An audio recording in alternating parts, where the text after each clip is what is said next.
The Forward Thinker Show is available wherever you listen to your podcasts.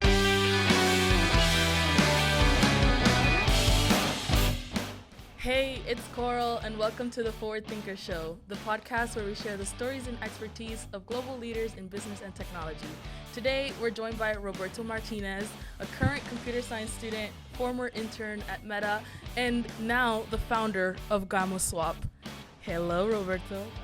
To be here. Thanks for having me. Hey, thank you for coming. Yeah, how's it going? It's going good. Well, Roberto, one of the reasons why I invited you is because I'm pretty biased, because you're from. We gotta tell the people where you're from. Oh yeah, so I'm from the small island of Dominican Republic. So, yeah. Yeah, we love it, Dominicano. Dominicano, ya tú sabes. Ya tú sabes. Bueno, Roberto, let's get into why we're here. So, you're a founder of a business, and that has of a software business, but I wanna know from just computer nerd to building a software business. I want to start at the beginning. How did you get into the world of tech? So I guess I'll start from the bare bones beginning. So I was born in Dominican Republic, in the capital. Lived there for 6 years, so very young. Then my family decided to pack up their bags and move to the United States. Big risk. I really appreciate them for that. So shout out to my parents. For that risk. But yeah, my family was mostly a business-oriented family. My dad owns a business, and my mom works for a newspaper company here in Miami. I mostly grew up with technology, so I was kind of on YouTube, just watching a lot of Minecraft videos or anything that sounded interesting. There was a video that I watched, someone recreating a computer in Minecraft. So it was a 2-hour video, and you could see quite literally all of the components of a computer with redstone. So it allows you to kind of turn things on, turn things off, and it amazed me. I was like, oh my God. So what can you do with this stuff? In real life. So it was really slow, but it was pretty cool. And then I guess over time, as I got older, I was very interested in sports. So I did a lot of sports in the beginning, and I started my own sports graphics Instagram profile. So I started with technology pretty early, with Photoshop and Lightroom and all these other software suites, just kind of designing sports graphics, just watching on YouTube how to swap a jersey.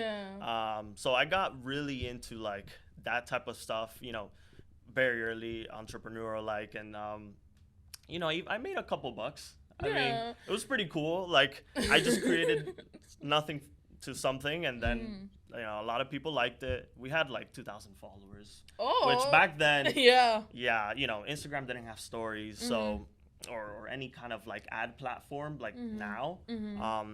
So that was a pretty good time. And then let's fast forward more to high school. So high school, I went to kind of a more STEM focused school. So studied engineering, actual engineering. Wow. Worked on a lot of more physical projects, paper planes, more things like hardware and stuff like that. But I found it not very interesting. I didn't really see myself building things like that. I was tinkering with more AutoCAD. I don't know if you've ever heard of AutoCAD. Yeah, that sounds familiar. So it's a software where you can model pretty much anything. You can model this microphone or a phone. Yeah. And I found myself more on that than where my other classmates would be, which would actually be creating the piece. So I was like, wait, maybe I might like this thing. Yeah. I mean, originally also I was very interested in medicine and stuff like that. But then, fast forward to COVID. It was March 2020. Schools ended. Not ended, but we kind of were at home. And, I kind of fell into this Python course. It was just random. It was a really, really cool Python course. So I got so, involved with that I didn't, when it would come, time for school, I would just have, I'm sorry if any of my high school teachers are watching, but yeah. So basically, I had the class video or whatever, and then I would be kind of like in my Python course, just like learning and building projects. So you weren't paying attention. Yeah, I wasn't paying attention. I was That's one dangerous. of those. I was one of those kids that if I would get bored into something, I needed to find something to do. So that took up a lot of my time. Yeah. In the course of March all the way to like June. I even started like doing like a CS50. Oh yeah. The Harvard course. Yeah. Yeah. So basically, that was it's basically a course offered by Harvard. It's free, and it teaches you the introduction of computer science. So I learned a lot. It was pretty low level, like bare bones. Yeah. So I was kind of like, okay, let me try this out, and it was in C++. I'm just kind of like throwing myself out there, absorbing, and I didn't even know what to take of it. So I'm kind of doing all these things, and then something really interested me when I got into Robinhood.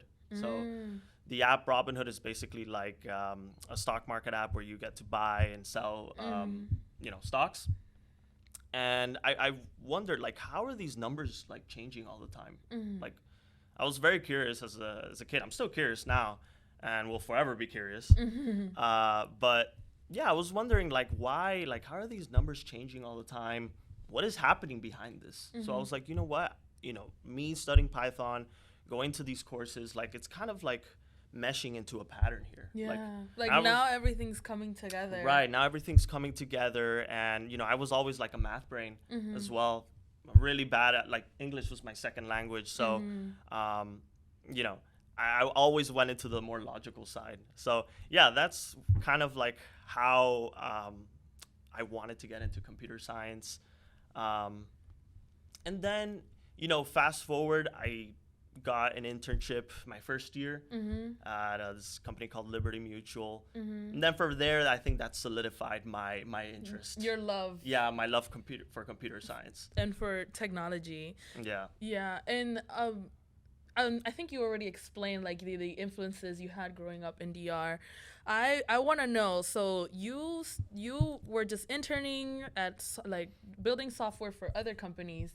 How did you have your company? How did you start GammaSwap? Let's talk about that. This is the meat of the episode because building a software company, it's people think that you do hackathons and you're like, maybe this is a good idea. But now you've actually tried to do an actual company with that. Yeah. So how did you build GammaSwap? Actually, it started as a hackathon project. Oh, it did? So, I remember the last time we met was at Shell Hacks. Shell Hacks, right? Yeah. So this hackathon was it was a Miami hackathon. It was more crypto focused. So it was the Activate X Wormhole. So basically there were, you got to build your own crypto project in the spaces of like sustainability, decentralized finance, you name it. So I just went in, and it was in Miami-Dade, the one in downtown. So I just go inside and not expecting anything. I'm just saying, maybe I just want to enter a project. Just want to see what's going on. So I meet my friend Jeffrey. Shout out to Jeffrey. Guy ex-Citadel. So he was now he works at Rippling, and me and him were trying to find projects. So this hackathon was kind of a whole week. So we were already on the first and second day when we met. And so we're like, okay, we have to find a project. Yeah. We have to find something, because if not, So we go around the entire campus, and most people are telling us, hey, we already, have enough people. Yeah. We don't have we probably don't want to add more people because it gets too hectic. I understand. And kind of like the light was kind of turning off on us. For a time we were like, oh man, are we gonna find a project? Yeah. And we still tried. So we still kept going until the fourth day. I said there was kind of this room where there was a bunch of hackathon projects together, and I said, hey, let's go in there and let's ask these people, like, maybe if they would have any space for us.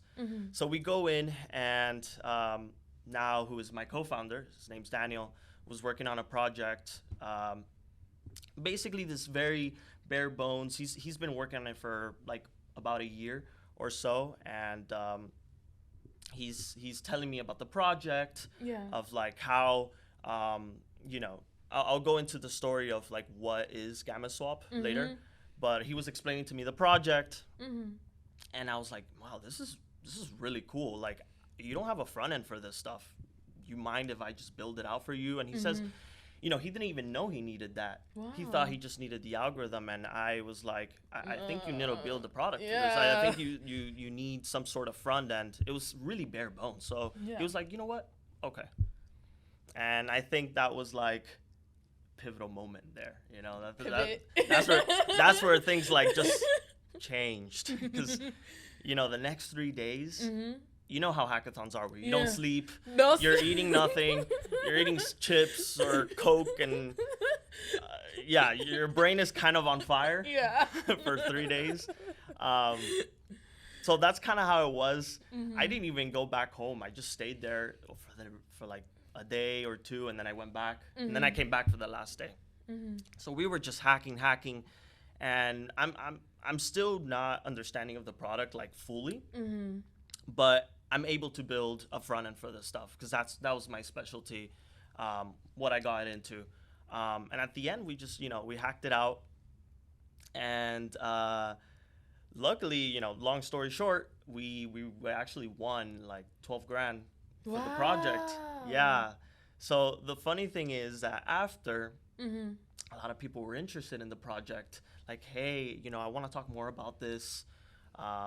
And I'll go explain what it is. Yeah. And then, a month later, this was actually the month that I was going into my Facebook internship. Oh. So I'm here like conflicted, like, what am I gonna do? Is this thing could possibly take off? It could possibly something real. And then I also have Facebook, which is probably solidified as a really good experience internship. So basically what I did there, I took the internship, and I kind of referred, I still was with the team. I just was kind of away for some time, but I wanted to go back. I was like, I really, this is my chance now that I'm young, that I should take full risk. It should be risk on right now, 100%. Yeah. And so, I did the Facebook internship. I learned a lot about Facebook, actually. So this is when I entered Facebook, I thought it was just going to be like a big tech bureaucratic company, which to some perspective it is, but Meta, or at least the vision that Mark Zuckerberg has given it, has been to break things fast and reiterate. So I always forget what the quote is, but it's break fast. Fail fast? No, it's something like build fast, fail fast, or break things, or build quickly, something like that. Basically, the whole entire premise is don't worry about getting it perfect. Build it quickly, break it quickly, and keep iterating until it's perfect, or until it's something that works. And at Facebook, I'm not sure how much I can say it. I'm not going to say too much, because I'm probably not able to. But at Facebook, each team is treated like a startup. Wow. So each team is kind of like independent. They have their own goals. They have their own budget. Wow. That Facebook gives them, and they kind of negotiate that budget. And then they also have kind of steps, like a whole roadmap for this stuff. And there's 100 teams, probably 50 to 100 teams around Facebook globally. And I really saw how, like, when me and my manager were working together, like, it was a very open thing. Like, she introduced me to what she was doing in her job, and she allowed me to you know, bring in some advice or maybe suggest things that they should do while they were, you know, in whatever they were working on. And I was like, it's kind of very similar to what startups do. They're kind of like scrappy. They kind of like, you know, very fast. Obviously with a North Star. Like, you know, you have to have your main like direction, vision, right? And I was like, wow, I think this is really cool. And also Facebook is, or Meta rather, is known for being, for building out one of the most biggest open source projects, like React, like Llama, which is the open, it's the basically the large language model that they have. So it's, you know, they've done a lot of innovation in the open source space. And a lot of in the startup world, like there's a thing with Meta employees that after some time they get tired and they go ahead and start their own thing. So Roberto, it sounds like even though you were conflicted at the beginning, the experience you had at Meta actually helped you become a better founder because of the company culture they had there. So how was it building GammaSwap? What is GammaSwap? Okay, so GammaSwap is a very interesting project. So it's in the crypto space, in the decentralized finance space. So I think it makes sense for me to kind of like go back and explain what is crypto, what is cryptocurrency. So basically crypto is the root word for cryptography. So basically it's to ensure that there's not a middleman relaying between a message between two parties, right? You don't want to have interceptions. You want to make sure, like for example, WhatsApp, it's end-to-end encryption. So if I were to send you a message on WhatsApp, you are the only person that is receiving that message, or it should be, right? And basically, no, it is. So basically, how it works is it's a very clever set of algebraic functions that allow you to do this. And then we get with the idea of Bitcoin. So I'm not sure if you've bought Bitcoin before. I've heard of Bitcoin. Or dealt with it before. You know, it was basically a white paper released by Satoshi Nakamoto. No one knows who he is. He released it in October 2008. And basically stating that, hey, we have this project, right, that allows you to transact value through a settlement layer that's very trusted. So basically it's like blockchain. It's backed by cryptography. So basically these hash functions is what backs each block together. And so basically to be able to reproduce those hashes, they are so unique that by the time you actually reproduce this, we'll probably be at the stage 5 of civilization. We'll probably be going into multiverses. I don't know if you watch Marvel. Oh no. Go into that. And then GammaSwap is not built on Bitcoin. Okay. So Bitcoin was the beginning of cryptography, cryptocurrency. Not beginning of cryptography, but cryptocurrencies and stuff like that. So after came Ethereum, which is what GammaSwap is built on. So Vitalik Buterin, the co-founder of Ethereum, he basically proposed this model for prediction markets. So like, you know, betting markets, they have odds that are built by algorithms. And he proposed, hey, can we kind of do this kind of decentralized exchange, you know, on change? Can we build these type of prediction markets on blockchains? And a lot of people were very interested in that. It took over the world by a storm. So then comes in automated market makers. So automated market makers, if you don't know what market making is, it's a strategy in the finance markets that allows like proprietary firms. It's practiced by proprietary firms like Citadel, like Optiver. And what they do is that they give liquidity to a market. So a market is just you and me. Let's say you want to sell me this microphone. And I want to buy it. And then we negotiate on a price. So that negotiation is what creates that market. And so sometimes the buyer and the seller don't agree at that exact price, right? There's going to be a difference, a spread. So then come these market makers that give liquidity and say, hey, I will buy to you at any price, at this bid price. And then I will also sell this to you at any bid ask price. So that's kind of the technological term. And basically, that allows people to, that provides the liquidity that enhances the trading in the market, right? So long story short, this market making technique has been it could be seen as toxic. Because when these big companies come in with a lot of money, they can destroy the price of a stock. And so you or me, someone who's doesn't have, millions and billions of dollars, we get destroyed because we buy a stock and then the price drops to pretty much negligent amount. And you ask, what happened? This company makes sense. And that happens with manipulation of these companies. So the cool thing is that's what Vitalik wanted to do. He wanted to say, hey, let's take out these bad actors and let's just do this with math and smart contracts.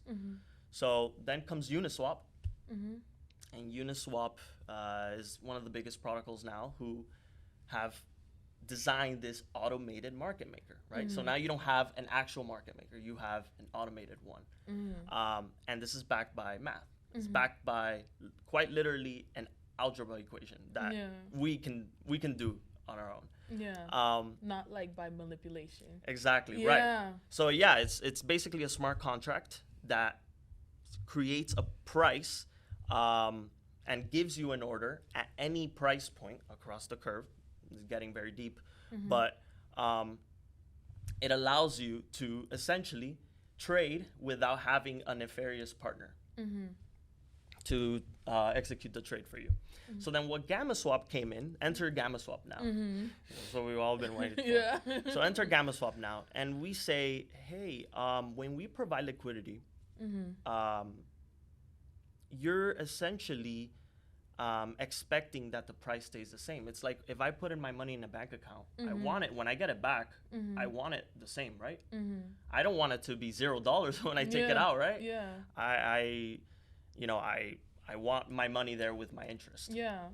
However, with the advent of blockchains and smart contracts, there's a lot of constraints. There's a lot of technical constraints with blockchains. That's the downsides of being decentralized. Things cost money. There's gas costs with these Ethereum smart contracts. And essentially, we weren't, the people providing liquidity in Uniswap, which is the biggest platform right now for automated market makers, they were taking out their money and they were noticing that it was worth less. Really? And they asked themselves, why does this happen? Like, why am I should be retrieving a fee. So basically these exchanges, when you put in your money, you put in liquidity in exchange for a fee. And that fee is given to you by traders trading. They're trading, they're paying a fee, and that fee is given to the liquidity providers because they're essentially taking that risk.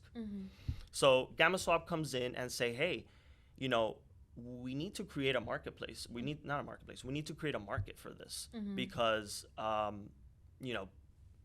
users that are providing liquidity, they are not able to protect themselves against this stuff. So the problem you were trying to solve is that the users couldn't protect themselves from this impermanent loss. That's the term.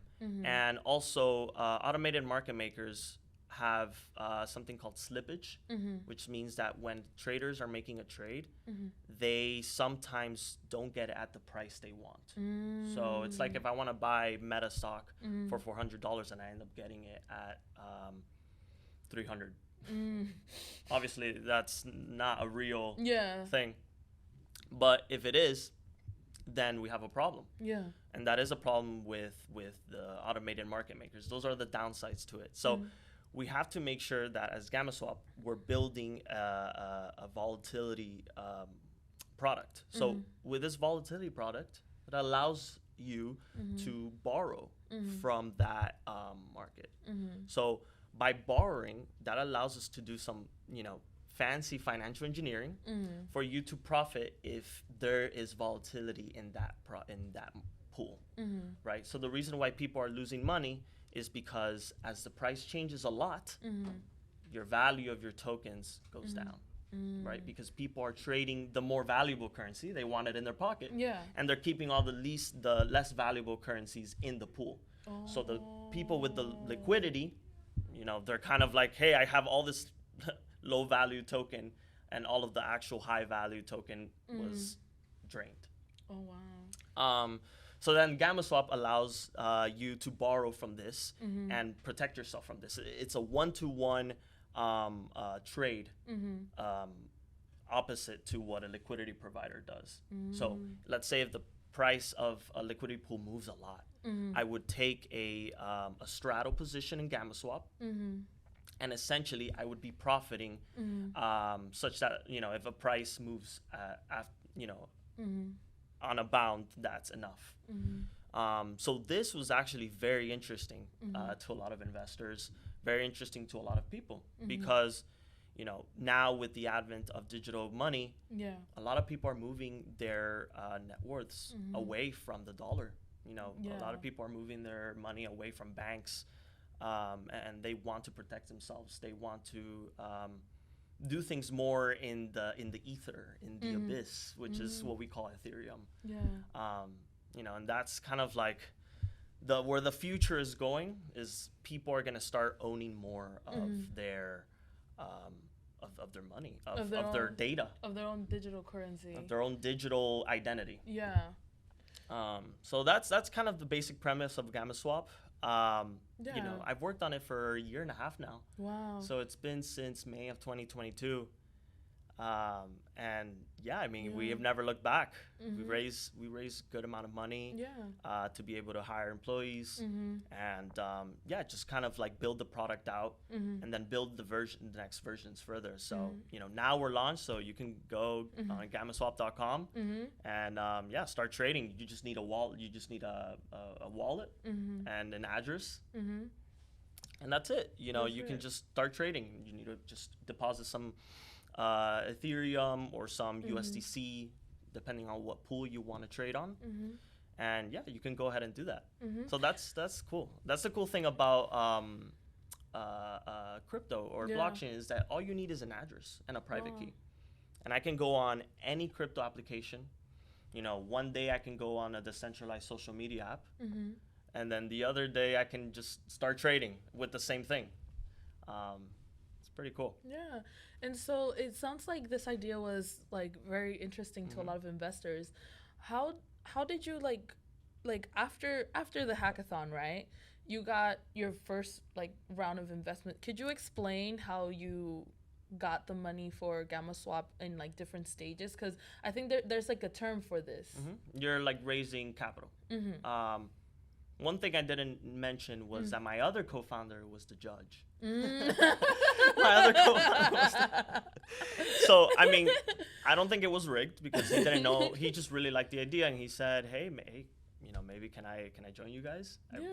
And I was like, we were like, yeah, this is pretty cool. Preface on that. So the cool thing about venture capital, and I'll say, what is venture capital? So venture capital is basically a market. It's a capital. It's a capital market where you can fund companies, and when you fund companies, you help them grow, because maybe they're working on deep research AI and they need compute, right? Or they're working on deep tech or deep hardware, like Anduril. I don't know if you heard of Anduril. So basically, they're a self-defense defense tech, and they need to build these drones for the military, and they need cash. So, that's basically venture capital is a funding tool, or a market where you can provide capital to startups in return for equity. Kind of like Shark Tank. It's exactly. That's It's kind of like Shark Tanks, except it's the legality of things are a little bit different. Yeah. So then we start with raising capital. So one thing I want to preface is to like students that are kind of new to the startup space and they want to start their own company and they get so excited about raising money. It's not all fruits and it's not all giggles and laughs, right? Yeah. This is something that, this is essentially issuing debt. So it's not free money. Yeah.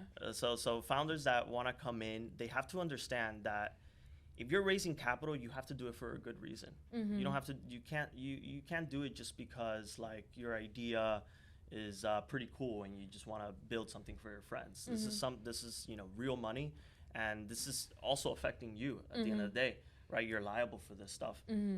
So I would say I was listening to a podcast by Henry Ward. He's basically the CEO of Carta. And Carta is this fundraising software tool. Yeah. And he basically said that raising capital, you got to think of it more like a filtering process than a popularity contest. Because once you raise money, you feel good about yourself. I raised X amount. Look how cool I am, whatever. Obviously, don't do that. But you got to think of it more as a filtering process. The people that you are bringing onto your team, these venture firms, do they understand the domain that you're in? Are they experts? Quite literally, have they been in the markets for a long time? You have to assess all of this stuff. Also with like the general partners that come in, the people that work with you directly, are they a value add to you? Do you think that they would help you, connect to other players in the space or give you advice on like how products should be built, what the user might think of when they use your product, right? So they have to know all of this stuff, and it's kind of like it's two sides of the token. So if you have a really good idea, you get a lot of investors coming at you. That's a good problem to have. You can't bring all of them in, right? So you have to be very picky. You have to pick the best of the best. The people that are not trying to screw you out. Also. I mean, there's like there's different stages of funding. Exactly. All the way up to when you go public, IPO, and then you're gonna be in NASDAQ in New York. But like before that, there's like different stages of like an investment funding. The beginning stages, they're more risky. They kind of go all in because there's a lot of uncertainty. So we raised at a seed stage. Okay, so seed stage. Yes, right. So this is kind of between the 6-figure to 7-figure range. And then, over time, as you go through the stages, sometimes we may not want to go through another round, right? Because you're also diluting your equity as well. So that's keynote. That's why I say it's not, let me accept all this money, really cool. Like there's been a lot of scary stories where, companies have raised billions of dollars and they don't meet expectations. And so it's, what happened there? Like you have all this money. Sometimes it's just not good to have all of this money because you don't know what to do with it. You have to start with what you need. So just like stretch that dollar. Exactly.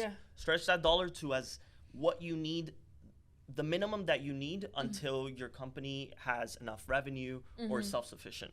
So for us, we started at a seed stage. And also as you move through the stages, the expectations are higher, right? So for us, our expectations were like, hey, we just want to get this product out. We're still pre-revenue, we're still pre-profit, and we don't have expectations of like how this is going to turn out. We just want to get this product out in the world. So, hey, we might need some capital to be able to hire employees, speed up the iteration process, and just build good products. So from then, we were able to raise a good amount, and we hired engineers, we hired designers. So I learned so much, like this whole process of just starting from nothing and then just kind of like having a 7-8 employee business. You learn a lot. You learn how you learn how product works, what the user needs. You learn how to prioritize things, like really how to cut off the excess fat. That's something that before, sometimes we get delved into trying to do everything, and we just need to be perfect. That's something that I think also like the school system kind of like told us to do. We gotta be perfect, we gotta get straight A's. If you don't do this thing, you're just not gonna be a smart kid.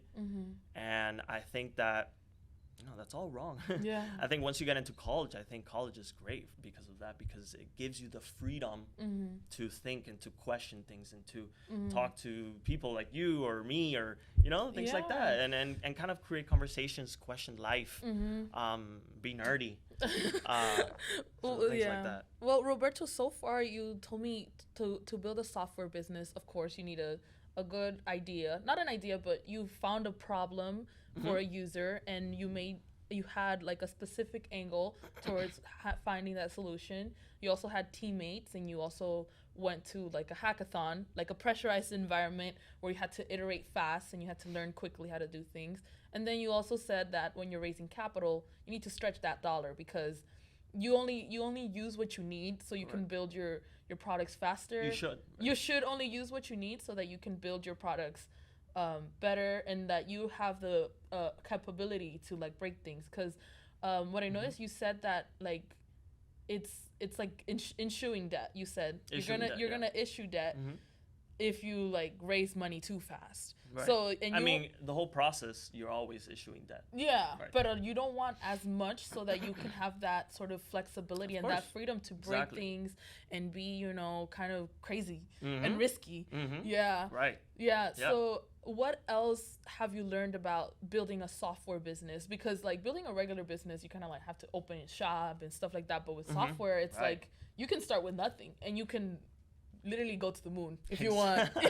So the cool thing with GammaSwap is that all you need, at least with everyone that works in GammaSwap, all you need is a computer and an internet connection.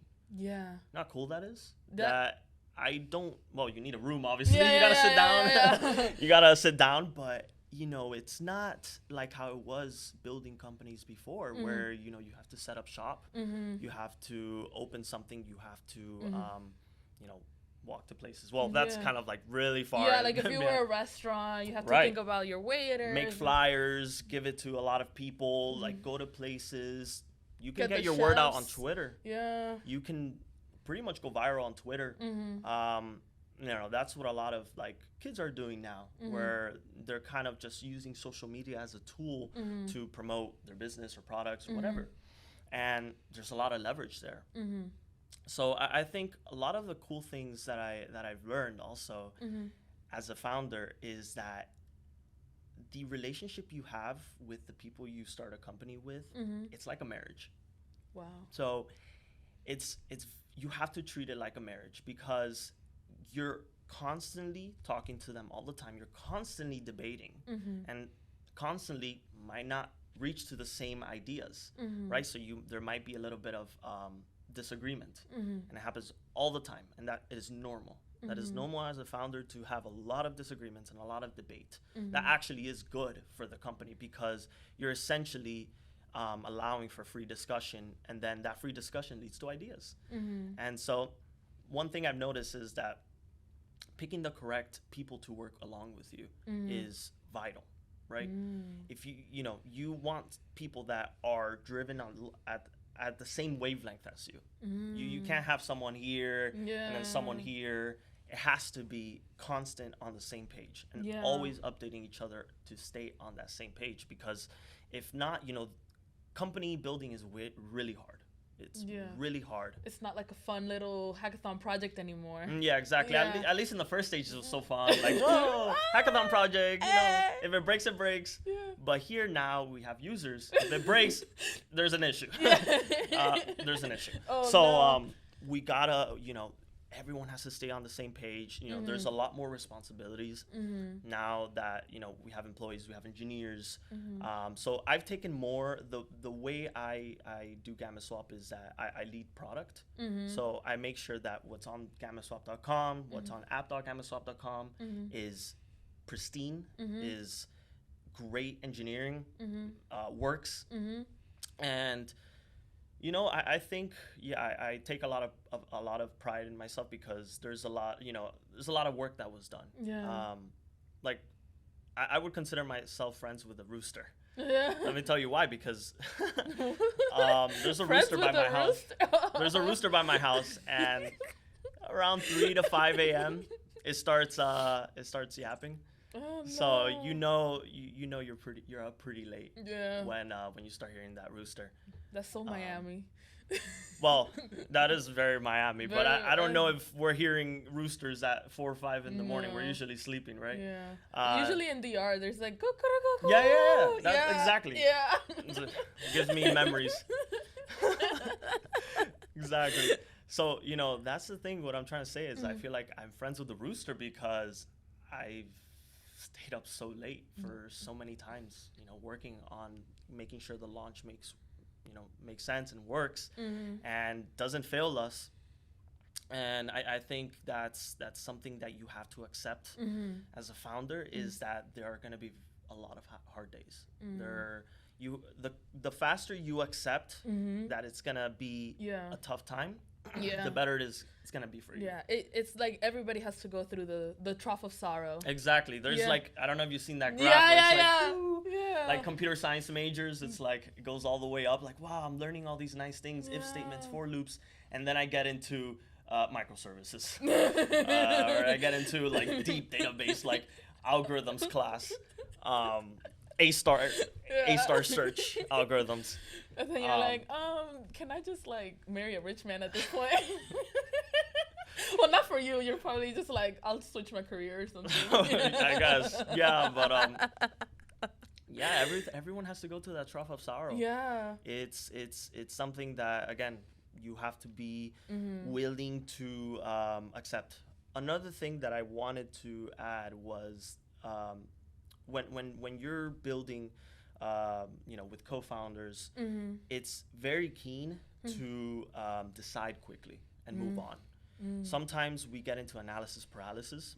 You know, everyone has that moment where we think of things too quickly. And sometimes the best decision is to make the decision, is to get through it and just move on.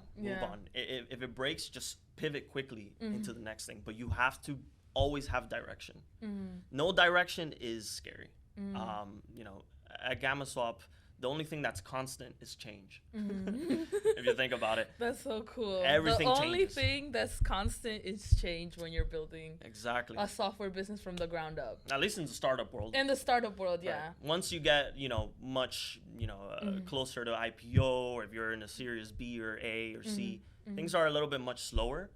Still as hard, but the change is much less than like a seed stage startup where everything is like, you know, one day we're changing our name. One day we're changing our startup name. The other day we're scrapping this code base. We're gonna start from fresh.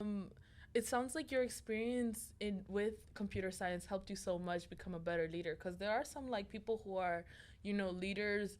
Like I've seen startup founders talk about like, oh yeah, we build a software business and I used to work with software, and then they told me, oh yeah, I did like HTML, CSS when I was like 12, but now I'm working with engineers, and like I saw in his face that like he didn't understand what the engineers were doing.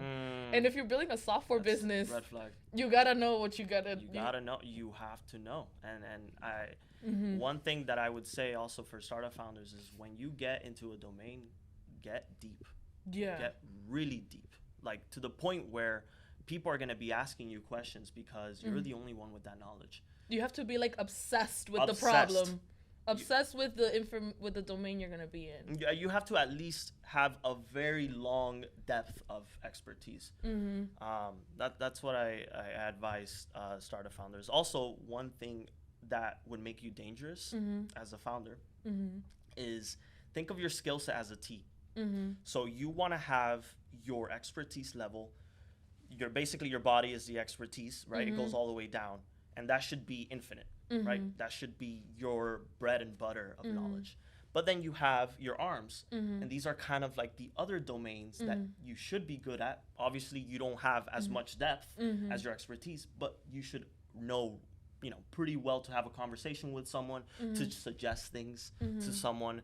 And I feel like someone that has a T-shaped skill set, where they, for example, if my main expertise is product and software engineering, but then my other domains are marketing or business or operations, or talking on a podcast, public speaking, like that is very powerful.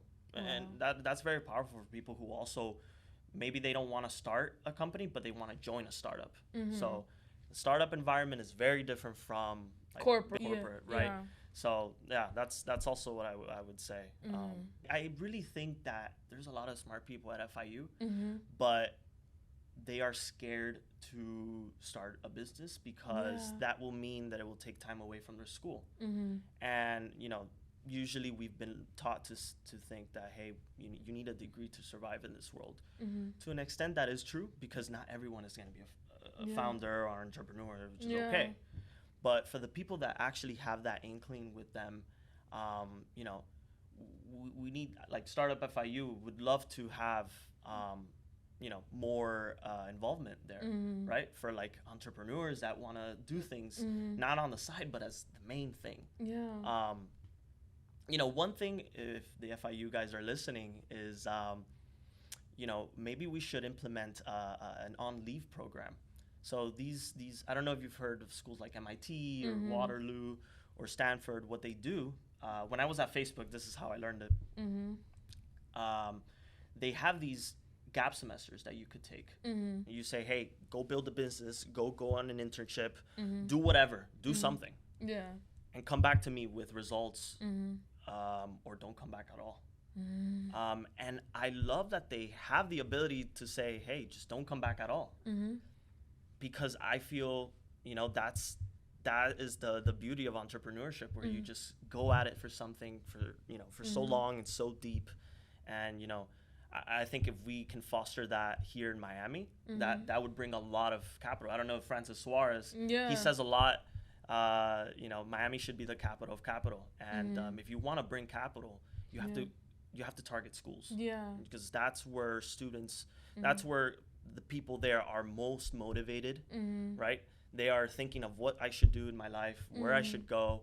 And a lot of people, sometimes they want to start a business, but they're too scared to. So it would be really cool if FIU could implement some type of like program. Or like that. Miami could do that, because there's I think there's a startup program. It's called Built in Miami. And I mean, like, I guess there's so much benefit from having such diverse backgrounds and having a unique perspective on building, finding problems, building software, because you really get a more homogenous perspective, like right now. But like hearing your story, it's like, wow, like you were actually able to find a problem, build a solution, grow it, break it, fail at it, and then you learned so much through that. And I think that it's just a matter of motivating people. One of the things I really want to do with this podcast is sort of help those young people who want to be aspiring entrepreneurs, or people who want to learn more about the technology industry.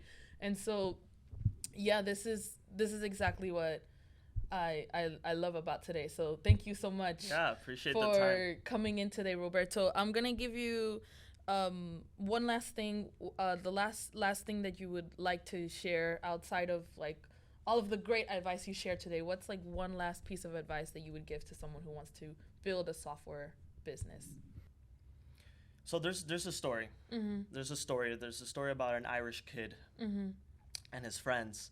And they would always go to this wall. They would always climb it. Every day they would climb it. Some days they would go to another wall and they would climb it. It would be so easy for them. But then one day they reached this orchid wall. And this orchid wall is really high. And they're like, wow, I've never seen this before. And then one kid, he decides he just throws the hat over the wall. And his friends are like, why did you do that? This is a folk tale. And he's like, why did you do that? And he's like, well, now I have to go get it. So that basically says that he committed himself without knowing the risks. There could have probably been alligators there on the other side. But he said, I have to go retrieve that hat. So basically what the lesson is here is, if you want to do anything in your life, just commit. Commit without knowing the risks. At least if like your audience, most of your audience is going to be like 18 to 22-year-olds. You have to just throw the hat over the wall. That's what I would say. Just throw it now without knowing the risks, but do it.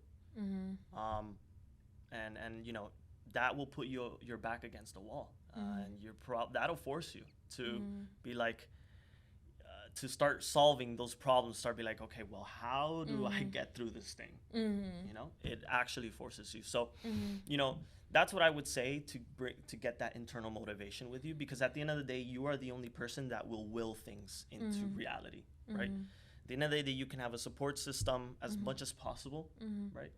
But at the end of the day, it's you. Yeah. And again, like the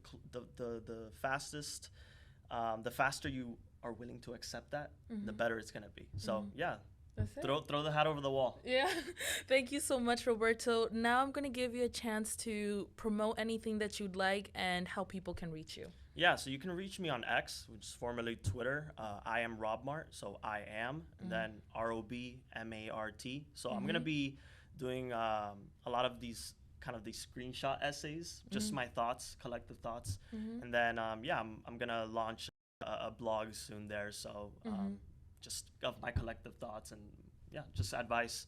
So, and you can also reach me on LinkedIn, Roberto Martinez, if you want, and also GammaSwap, GammaSwap.com, GAMMA swap.com. All right. Thank you so much, Robert. All right. Appreciate the time. Thank you. Thank you for listening to the Forward Thinkers Show.